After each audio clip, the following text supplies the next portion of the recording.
اللهم صل على سيدنا محمد. الحمد لله نحمده ونستعينه ونستغفره ونؤمن به ونتوكل عليه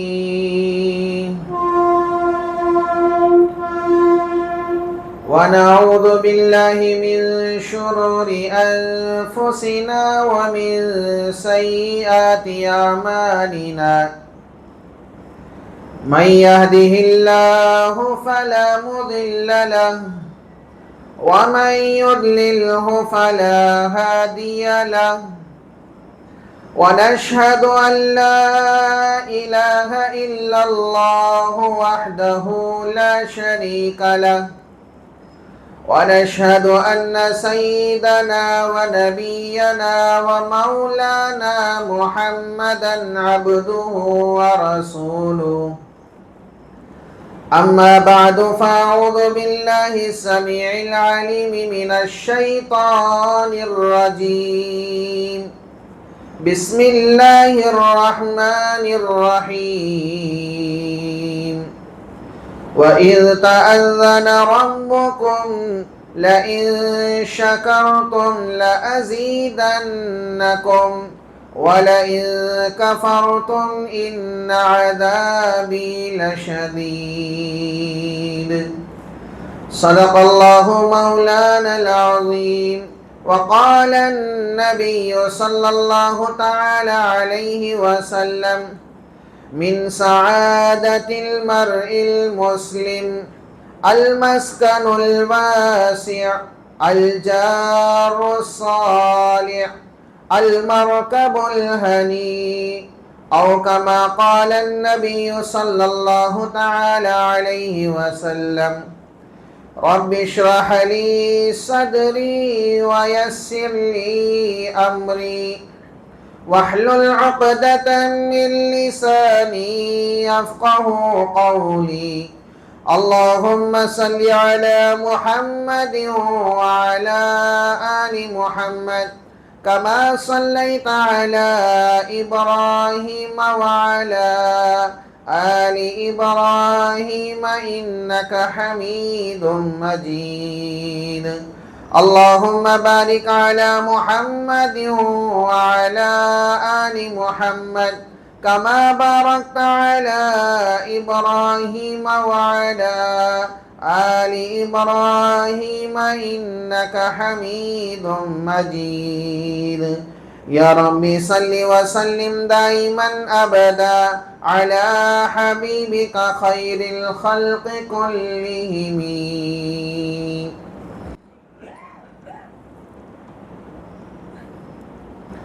معزز سامعین کرام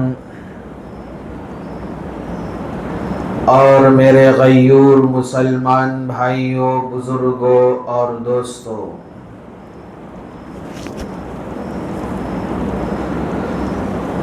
آج دنیا کے اندر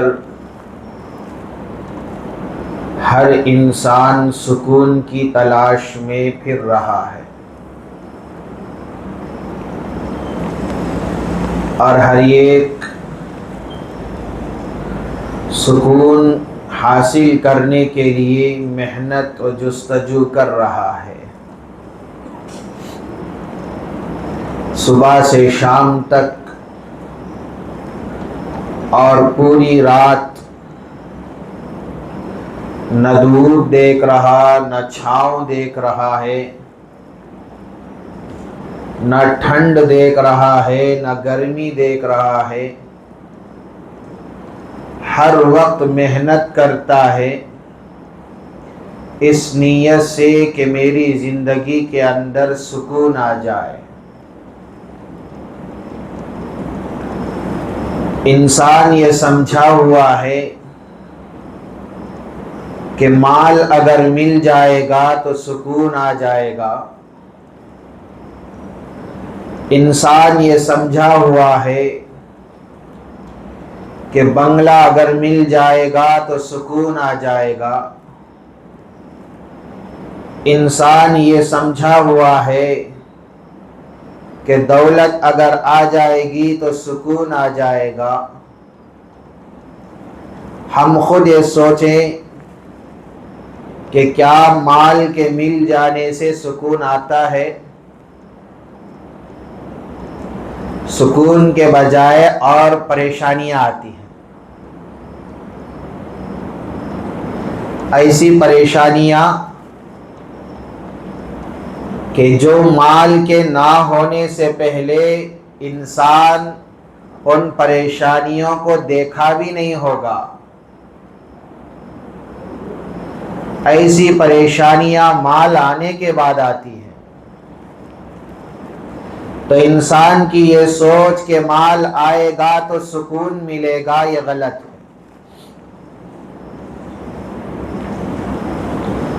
سکون اللہ رب العزت جن چیزوں کے اندر رکھے ہیں،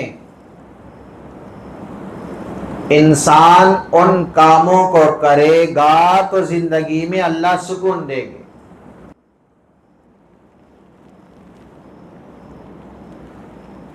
بہت سارے ایسے چیزیں ہیں جس کے اندر اللہ رب العزت نے سکون رکھا ہے. مثال کے طور پر قرآن میں اللہ رب العزت ارشاد فرماتے ہیں الا بذکر اللہ تطمئن القلوب. کیا مطلب ہے؟ دلوں کا اطمینان، دلوں کا سکون اللہ رب العزت نے اپنی یاد میں رکھا ہے. اسی طرح اللہ رب العزت نے دلوں کا سکون اپنے گھر میں رکھا ہے. آپ دیکھیں جو انسان اللہ کے گھر آتا ہے، جتنا وقت اللہ کے گھر میں وہ گزارتا ہے سکون کے ساتھ گزارتا ہے. جمعہ کے دن تھوڑا وقت زیادہ نکال کر اللہ کے گھر آتا ہے، فریش ہو کر نہا دھو کر تھوڑی دیر کیا بیٹھتا ہے کہ اسے اونگنا آ جاتا ہے. کیوں؟ گھر میں اگر نہا دھو کر اچھے کپڑے پہن کر گھنٹہ بھی بیٹھے تو اونگنا نہیں آتا. اگر اپنے دکان میں اس طرح تیار ہو کر بیٹھ جائے تب بھی اس کو اونگنا نہیں آتا. کسی رشتہ دار کے گھر میں جا کر بیٹھے تب بھی اس کو اونگنا نہیں آتا ہے. اللہ کے گھر میں آ کر جب بیٹھتا ہے تو اس کو نیند آ جاتی ہے، اس لیے کہ اس کے دل کو سکون ملتا ہے. جب دل کو سکون ملتا ہے تو نیند آتی ہے، طبیعت کو سکون ملتا ہے تو نیند آتی ہے. تو یہ سکون اپنے گھر میں اس کو میسر نہیں، اپنے دکان میں اس کو میسر نہیں، رشتہ داروں کے گھروں میں اس کو میسر نہیں، کسی اور جگہ اس کو نہیں ملے گا، بلکہ اللہ کے گھر میں جب یہ آ جاتا ہے تو یہ سکون اس کو میسر ہو جاتا ہے، جس کی وجہ سے اس کو نیند آنی شروع ہو جاتی ہے. اللہ کا گھر، یہاں پر عبادت کی جاتی ہے، اللہ کو یاد کیا جاتا ہے، جس کی وجہ سے زندگی میں سکون آتا ہے.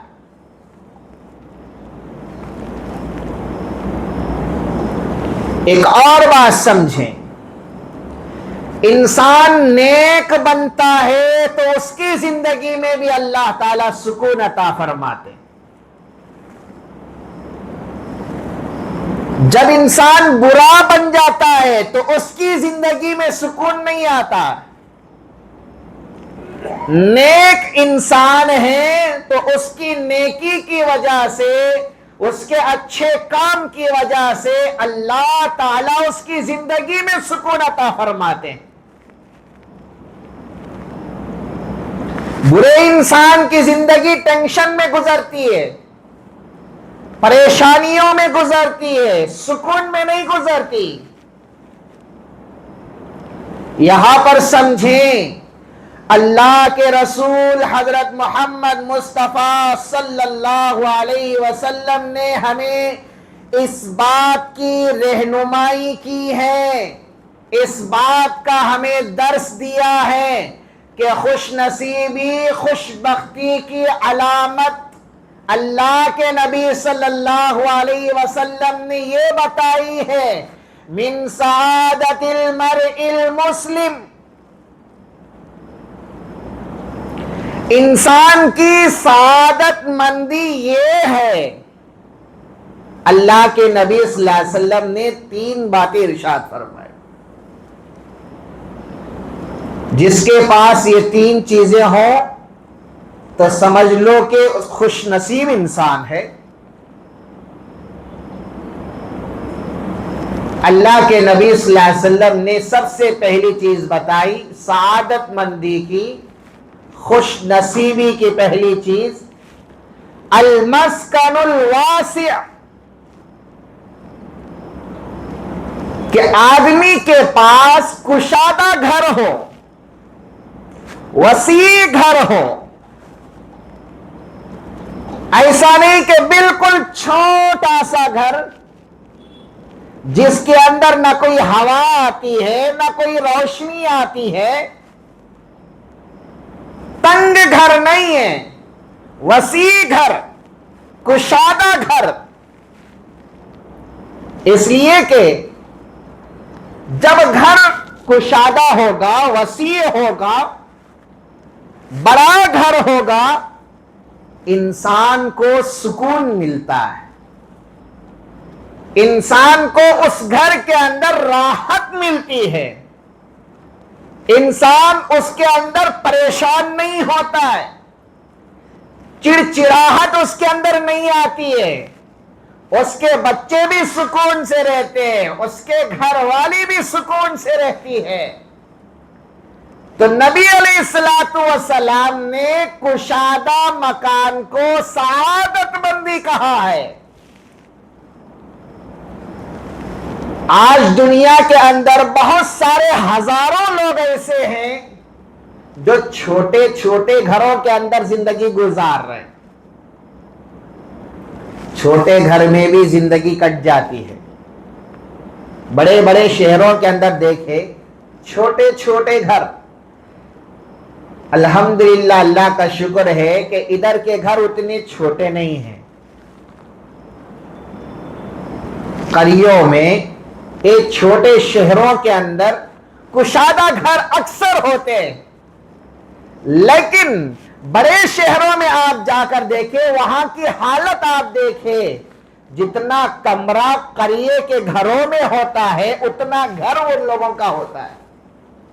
اور اس کے اندر صرف ایک فیملی نہیں بلکہ 2 فیملیاں اس کے اندر زندگی گزار رہی ہوتی ہیں.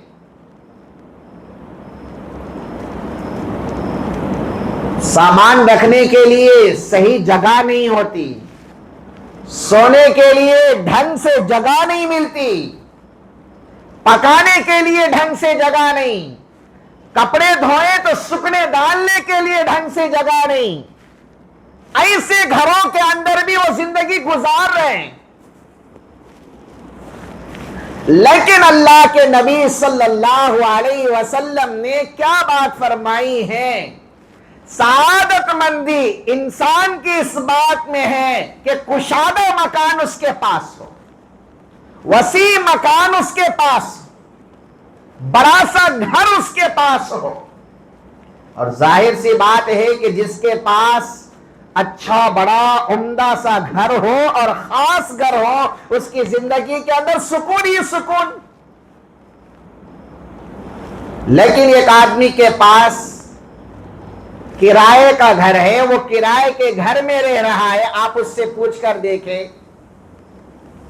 اس آدمی کی زندگی میں سکون نہیں ہوگا، ٹینشن کی زندگی۔ کیسے ٹینشن؟ ابھی مہینہ ختم ہی نہیں ہوا، ختم ہونے کا انتظار کر رہا ہوتا ہے، مہینہ ختم ہوتے ہی کرایہ پوچھے گا، کرایہ مانگے گا، دیر ہو جائے گی تو گالیاں سننا پڑے گا، روزانہ آ کر چیک بھی کرتے ہیں بعض لوگ گھر، بعض لوگ روزانہ تو نہیں آتے، ہفتے میں ایک بار تو آتے، یا مہینے میں ایک بار آ کر ہمارا گھر کیسا ہے دیکھ کر جائے۔ کوئی بچہ وہاں پر گھیس دیا پین سے، یہاں کیوں لکھے، یہاں کیوں گھیسے، یہاں جھاڑو یہاں کیوں رکھے، فریج یہاں کیوں رکھے، واشنگ مشین یہاں کیوں ہے، کپڑے اندر دھو لینا تھا یہاں کیوں دھو رہے، لاکھ ٹینشن اس کے ذہن کے اندر، لاکھ پریشانیاں، ہر طرح کی بات سننی پڑتی ہے۔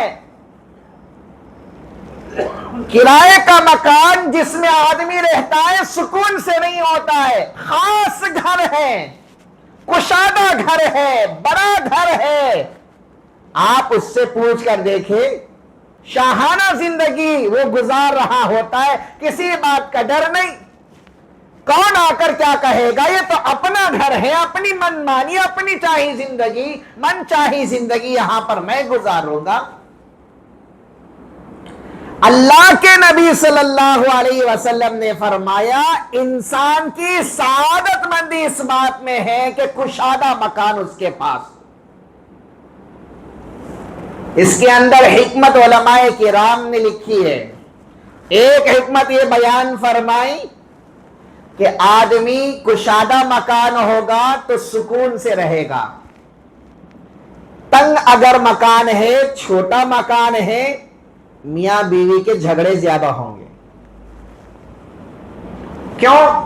آدمی باہر سے کام کر کے گھر آتا ہے، اس کے مزاج میں چڑچڑاہٹ ہوتی ہے، گھر آتے بیوی کچھ کر دی یا برتنوں کی آواز آ گئی، جگہ ٹھیک سے نہیں ہے، صفائی ٹھیک سے نہیں ہے، اب یہاں پر آپس میں لڑائی شروع ہو جاتی ہے۔ کشادہ اگر وسیع مکان ہو، گھر کے اندر اگر صفائی بھی نہ ہو، باہر اطمینان سے ہوا کھاتے ہوئے بیٹھے گا یا کمرے میں بیٹھ جائے گا، آرام کر لے گا، تو سکون وسیع مکان میں ہوتا ہے، تنگ مکان میں نہیں ہوتا ہے۔ تو اللہ کے نبی صلی اللہ علیہ وسلم نے فرمایا سعادت مندی یہ ہے کہ آدمی کے پاس کشادہ مکان۔ دوسری حکمت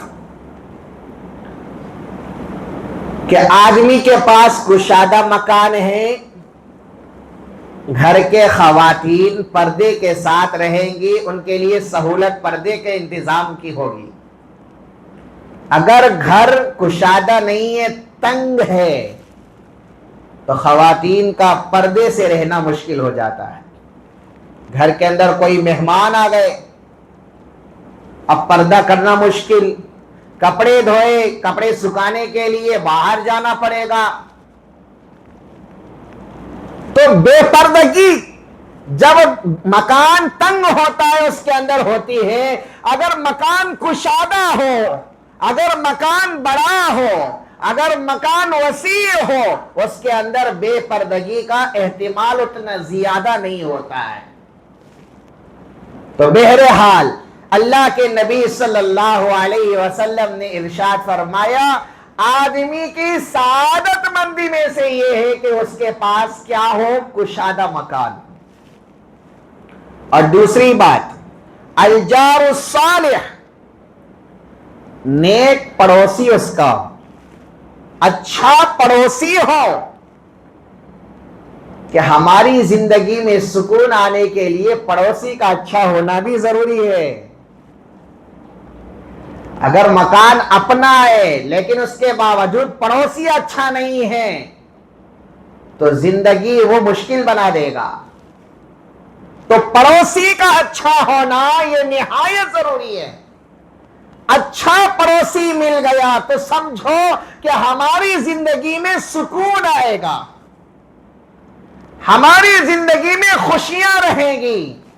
اگر پڑوسی اچھا نہیں، اوپر کے گھر میں آپ ہیں، نیچے آدمی آپ کا پڑوسی ہے، وہاں پر تھوڑے زور سے آپ چلیں گے، آوازیں نیچے آئیں گی، اوپر فوری آ جائے گا کیوں اتنا آواز کر رہے ہیں. تھوڑا سا کچھ ہلا یہاں پر کچھ گڑبڑی تو فوری طور پر یہاں سے باتیں آتی ہے کہ خاموش نہیں رہتے آپ. گھر دھو رہے ہیں، باہر پانی جا رہا ہے، بازو گھر والے پریشان، پانی یہاں کیوں ڈال رہے آپ، گاڑی یہاں کیوں کھڑا رہے. اچھا پڑوسی ہو تو زندگی میں سکون آتا ہے. اگر پڑوسی ٹھیک نہیں، نیک نہیں ہے، اچھا نہیں ہے تو زندگی کے اندر مشکلات آتے ہیں. اللہ کے نبی صلی اللہ علیہ وسلم نے ارشاد فرمایا الجار الصالح، نیک پڑوسی ہو، اچھا پڑوسی ہو. اور پڑوسی کے حقوق اللہ کے نبی صلی اللہ علیہ وسلم نے ارشاد فرمائے، بہت سارے حقوق بیان فرمائے. یہاں تک کہ پڑوسی کے متعلق اللہ کے نبی صلی اللہ علیہ وسلم نے صحابہ کو اتنی تاکید فرمائی ہے تو صحابہ ارشاد فرمانے لگے، ہمیں یہ خدشہ ہونے لگا کہ شاید اللہ کے نبی صلی اللہ علیہ وسلم وراثت میں پڑوسی کو بھی شامل کر دیں. اتنی تاکید فرمائی. اور اللہ کے نبی صلی اللہ علیہ وسلم نے ارشاد فرمایا وہ آدمی مومن نہیں ہو سکتا کہ یہ پیٹ بھر کر کھائے اس کا پڑوسی بھوکا سو جائے. پڑوسی کے حقوق یہ ہے کہ بھائی انہیں سلام کرے، خیر خیریت پوچھے، طبیعت کیسی ہے، مزاج کیسا ہے، کیسے زندگی چل رہی ہے، بیمار پڑ جائے تو عیادت کرے، کبھی ان کے پڑوس کے بچوں کو تحفے وغیرہ دیا کرے. لیکن ہمارے معاشرے کے اندر آج تو حالات اتنے بگڑے ہوئے ہیں کہ مسلمانوں کا حال بھی ایسا ہے کہ پڑوس میں کئی سالوں سے ہمارا پڑوسی ہے گھر کے اندر، لیکن کیا کر رہا ہے یہ تک معلوم نہیں، ان کی زندگی کیسے گزر رہی ہے معلوم نہیں. مہینے گزر جاتے ہیں سلام تک نہیں کرتے، مہینے گزر جاتے ہیں خیر خیریت تک نہیں پوچھتے. گھر میں اچھا سا پکوان بھی بن جاتا ہے لیکن کبھی ان کے اپنے پڑوس کے گھر کھانا بھیجنا بھی یہ خیال تک بھی ذہن میں نہیں آتا. حالات آج ہمارے اتنے برے ہیں کہ آپ جا کر ہمارے شہر کے اندر ہی جا کر گھر تلاش کریں، غیر مسلم مسلمان کو گھر دینے کے لیے تیار نہیں ہو رہا ہے. آج مسلمان کو ہم گھر نہیں دیں گے، صاف انکار کر رہے ہیں. کیا وجہ اگر ان سے پوچھے تو وہ کہتے ہیں، لیکن اصل وجہ یہ ہے کہ اسلام نے جو حقوق پڑوسیوں کے بتائے ہیں وہ حقوق ہم ادا نہیں کر رہے ہیں. غیر مسلم سے اگر پوچھے کہ بھائی گھر کیوں نہیں دیتے، کل ہی ایک ساتھی کہہ رہا تھا کہ گھر کرائے کا پوچھنے کے لیے ہم گئے تو صاف انکار کر دیا کہ ہم مسلمان کو گھر نہیں دیتے. میں نے وجہ پوچھی، وجہ کیا ہے؟ کہا کہ آپ لوگ اچھے نہیں ہیں، آپ اچھے لوگ نہیں ہو کہ آپ صاف صفائی کا اہتمام نہیں کرتے. لیکن میرے بھائیوں یہ ان کی زبانوں پر کیوں آ رہا ہے؟ پہلے ہم اس کو سمجھے. ہاتھ صفائی کا اہتمام ہم کرتے یا نہیں کرتے وہ بات کی بات ہے. پہلے ہم یہ سوچیں کہ یہ لوگ یہ کیوں کہہ رہے ہیں کہ آپ اچھے انسان نہیں ہیں، آپ لوگ اچھے لوگ نہیں ہو، یہ کیوں کہہ رہے ہیں؟ میرے بھائیو، ایک وجہ اس کی یہ ہے کہ ہم نے پڑوسیوں کے جو حقوق اللہ کے رسول صلی اللہ علیہ وسلم نے ارشاد فرمائے ہیں، پڑوسیوں کے حقوق کے بارے میں جو درس ہمیں دیے ہیں، پڑوسیوں کے حقوق کے بارے میں جو تاکید اللہ کے رسول صلی اللہ علیہ وسلم نے بیان فرمائی ہے، لیکن ان حقوق کی پاسداری ہم نے نہیں کی، ان حقوق کے ادا کرنے کی کوشش ہم نے نہیں کی ہے، جس کی وجہ سے آج بھی ایک غیر مسلم مسلمان سے کہہ رہا ہے کہ تم اچھے لوگ نہیں ہو۔ ایک دور تو ایسا تھا، مسلمان پڑوسی ہے تو غیر مسلموں کو ہمت ہوتی تھی کہ بھائی ہمارے پڑوسی اچھے لوگ ہیں، ہمیں کچھ ہو جاتا ہے تو یہ لوگ ہماری مدد کرتے ہیں، یہ لوگ ہمارا خیال کرتے ہیں، یہ لوگ ہمارے اچھے برے وقت میں ساتھ دیتے ہیں۔ ایک وقت ایسا تھا، لیکن آج تو ایسی باتیں آ رہی ہے کہ یہ لوگ اچھے لوگ نہیں ہیں، تو ہم خود سمجھیں کہ ہم اسلام کو چھوڑ کر اور اسلامی زندگی کو ہم چھوڑ کر کتنے گر چکے ہیں۔ حضرت بایزید بستامی رحمت اللہ علیہ بہت بڑے اللہ والے گزرے، ان کے پڑوس میں غیر مسلم تھا۔ ایک مرتبہ وہ سفر پر گیا، گھر میں اس کے بیوی بچے تھے۔ حضرت بایزید بستامی رحمت اللہ علیہ رات کا وقت تھا تو پڑوس کے گھر سے بچوں کی رونے کی آوازیں آئی۔ حضرت نے اس مائی سے وجہ پوچھی کہ آپ کے بچے رو کیوں رہے، پریشان کیوں ہیں؟ تو اس غیر مسلم خاتون نے کہا کہ ہمارے گھر میں چراغ نہیں ہے، رات کے وقت اندھیرے سے بچے ڈر جاتے جس کی وجہ سے یہ رونے لگتے ہیں۔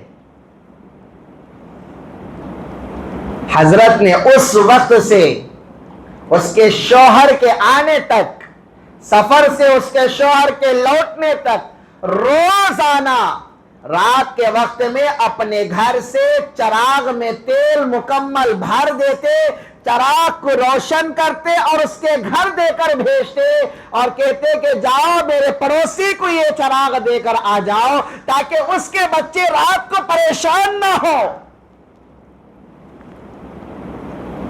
ایک دن اس خاتون کا شوہر سفر سے واپس آتا ہے، خاتون پورا واقعہ سناتی ہے، بایزید بستامی نے اتنا اچھا سلوک کیا، اتنا اچھا معاملہ کیا، تو اس کا شوہر بایزید بستامی رحمت اللہ علیہ کے پاس آتا ہے اور پوچھتا ہے کہ آپ نے میرے گھر کے لوگوں کے ساتھ اس طرح معاملہ کیا ہے، کیا تم نے مدد کی ہے؟ بایزید بستامی رحمت اللہ علیہ نے کہتے ہیں ہاں میں نے تمہارے گھر والوں کی مدد کی ہے، یہ ہمارا حق بنتا ہے، ہمارا اسلام یہ ہمیں سکھاتا ہے، ہمارا مذہب اس بات کا ہمیں درس دیتا ہے۔ تو وہ غیر مسلم بھائی حضرت بایزید بستامی رحمت اللہ علیہ سے کہتا ہے کہ بایزید کا گھر چراغ میرے گھر میں آ جائے اور میرے گھر کے اندر اندھیرا ہی رہے، یہ میں گوارا نہیں کرتا۔ بایزید بستامی رحمت اللہ علیہ کے ہاتھ پکڑ لیتا ہے اور کہتا ہے کہ آپ کا مذہب اتنی اچھی عادتیں، اتنے اچھے سبق دیتا ہو، آپ مجھے محروم کیوں کرتے ہیں؟ سب سے پہلے آپ مجھے اپنے ہاتھ پر کلمہ پڑھنا نصیب فرمائے، سب سے پہلے آپ مجھے کلمہ پڑھا دے، میں مسلمان ہونا چاہتا ہوں۔ یہ مسلمان ہے، یہ مسلمان کے عادات ہیں، یہ اسلامی تعلیمات ہیں۔ اللہ کے رسول صلی اللہ علیہ وسلم نے ہمیں اس بات کا درس دیا ہے کہ اپنے پڑوس کا خیال کیا کرو۔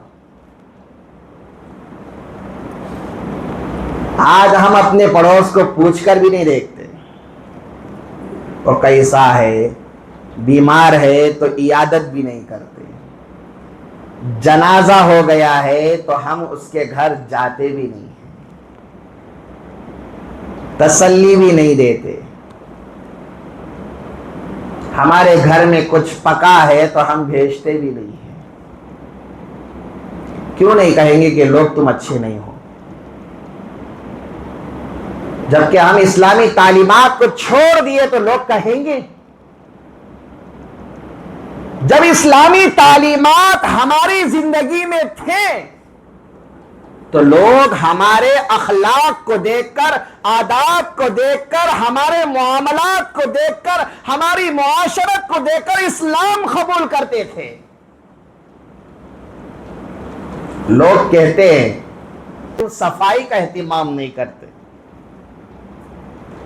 تو میرے بھائیوں ہمارا مذہب سب سے زیادہ صفائی پر زور دیتا ہے، صفائی پر زور دیتا ہے، یہاں تک کہ پیارے آقا صلی اللہ علیہ وسلم نے ارشاد فرمایا الطہور شطر الایمان،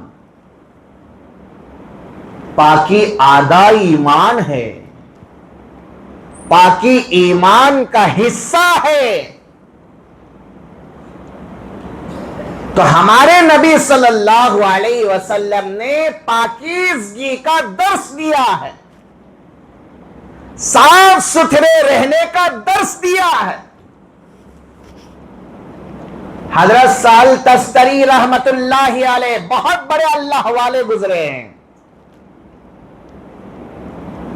ان کا پڑوس غیر مسلم تھا، حضرت کا گھر نیچے تھا، غیر مسلم کا گھر اوپر تھا۔ غیر مسلم بھائی جس گھر میں تھا اس کے جو باتھ روم تھی وہاں ایک سوراخ تھا جہاں سے گندگی حضرت کے گھر میں پڑتی تھی۔ حضرت سہل تستری رحمت اللہ علیہ روزانہ اس سوراخ کے پاس ایک ٹپ رکھ دیتے تھے تاکہ گندگی اس ٹپ کے اندر پڑے، اور شام کے وقت میں اس گندگی کو لے جا کر پھینک دیتے تھے، اور یہ جو عمل حضرت کا تھا اس کی خبر اپنے گھر والوں تک کو نہیں ہوئی۔ ایک وقت حضرت بیمار ہو گئے، بستر پر ہیں، اپنے پڑوس کو بلا بھیجا۔ جب وہ غیر مسلم بھائی آیا تو حضرت سہل تستری رحمت اللہ علیہ نے کہا کہ بھائی، معذرت خواہانہ انداز میں حضرت نے کہا کہ دیکھو آج تک میں نے تمہارے گھر سے جو گندگی گر رہی تھی اس گندگی کو کسی کو بتائے بغیر میں نے دور جا کر پھینکاتا تھا، اب میں اس وقت آپ کو بلا کر اس لیے کہہ رہا ہوں کہ میں کمزور پڑ گیا ہوں، اب میں بیمار ہو گیا ہوں، میری زندگی کا کوئی بھروسہ نہیں، کوئی گارنٹی نہیں ہے۔ اگر میرے دنیا سے چلے جانے کے بعد تمہارا یہی معمول رہا، گندگی گرتی رہی، تو میرے ورثہ جو میرے وارث ہیں وہ لوگ آپ کو ڈانٹیں گے، آپ کو برا بھلا کہیں گے، اس لیے میں یہ چاہتا ہوں کہ آپ اس کو درست کر لیں۔ لوگ ڈانٹے یہ مجھے پسند نہیں ہے، اس لیے میں بیمار ہو چکا ہوں، آپ اس کو درست کر لیں۔ حضرت جب یہ سمجھائے اس کا دل کانپ اٹھا، اس نے سوچا کہ ایک مسلمان اتنا اچھا ہوتا ہے، ایک مسلمان کے اخلاق اتنے اچھے ہوتے ہیں۔ حضرت سے پوچھا کہ اتنے دن تک آپ نے مجھے بتایا کیوں نہیں، اور آپ صبر کر کے اس مشقت کو اٹھا کر اور اس طرح کا معاملہ آپ نے میرے ساتھ کیا ہے۔ اور حضرت سہل تستری رحمت اللہ علیہ سے وہ غیر مسلم بھائی کہتا ہے کہ حضرت آپ اپنا ہاتھ بڑھائے، آپ کے ہاتھ پر میں اسلام قبول کرنا چاہتا ہوں۔ مسلمان اس کو کہتے ہیں جو دوسروں کو تکلیف نہیں پہنچاتا ہے، مسلمان اس کو کہتے ہیں جو دوسروں کا خیال کرتا ہے،